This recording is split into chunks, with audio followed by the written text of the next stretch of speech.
suis Madame Labigan, viticulteur à Saint-Valerin. Nous sommes actuellement à 12 hectares de vignes. Sur ces 12 hectares, on a une majorité d'appellations Montagny, Montagny Village et Montagny Premier Cru. Et également donc un peu de Bourgogne rouge côte chalonnaise, Bourgogne blanc côte chalonnaise et Bourgogne aligoté. L'origine de cette exploitation, c'est mon arrière-grand-père, qui est présent sur ces photos. C'était un monsieur qui était originaire de Bresse et qui est venu chercher du travail en côte chalonnaise pour faire des vendanges.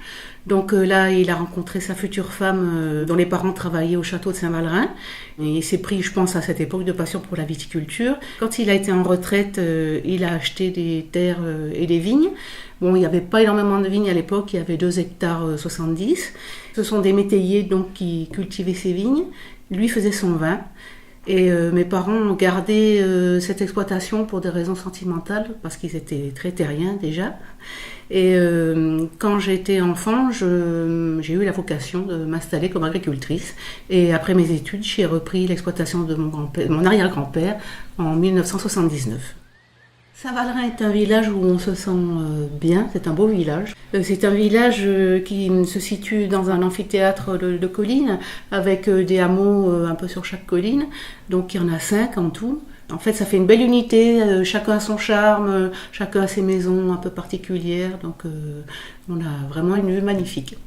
Donc maintenant, si vous le souhaitez, on va vous proposer de vous emmener voir nos vignes. Eh bien, on est parti. Nous sommes dans la zone d'appellation Montagny, donc en cépage chardonnay.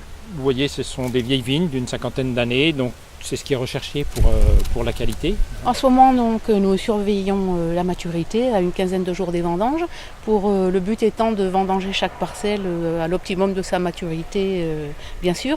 Donc dans chaque village, on fait des prélèvements 2 fois par semaine, et avec une petite équipe de vignerons, et on analyse les sucres, l'acidité, voilà, pour que tout se passe au moment idéal. Maintenant, on vous propose, pour vous montrer que les clos n'existent pas qu'en Côte d'Or, au Clos Bougeot, de vous emmener dans notre clos à nous, qui est une parcelle en bas du village.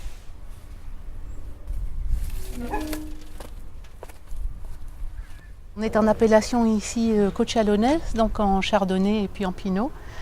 C'était un ensemble de vignes donc, entourées par ce mur et qui allait avec donc la maison bourgeoise en face, puisque la viticulture, il y a longtemps, était organisée un peu de cette façon dans la région, avec tout autour des propriétés qui étaient exploitées par des métayers. Vous pouvez constater la présence d'un puits, comme dans beaucoup d'endroits sur le coteau. Et donc ces puits servaient à prélever l'eau pour l'entretien de la vigne et les diverses interventions à faire sur la vigne. Et maintenant qu'on a fait cette balade dans les vignes, je vous propose de venir goûter un plat traditionnel qui se marie parfaitement avec le Montagny la Réserve. C'est un poulet de Bresse au vin blanc et à la crème. J'ai fait un poulet de Bresse au Montagny, parce que la volaille de Bresse en plus c'est bien bon comme ça, avec une sauce où j'ai mis des cèpes qu'on avait ramassés ensemble à l'automne, parce que ça ne gâche rien, et de la crème et puis un petit filet de citron. Voilà. À votre santé. À votre santé. À la santé du Montagny la Réserve. Bonne dégustation. Et on mange 2012.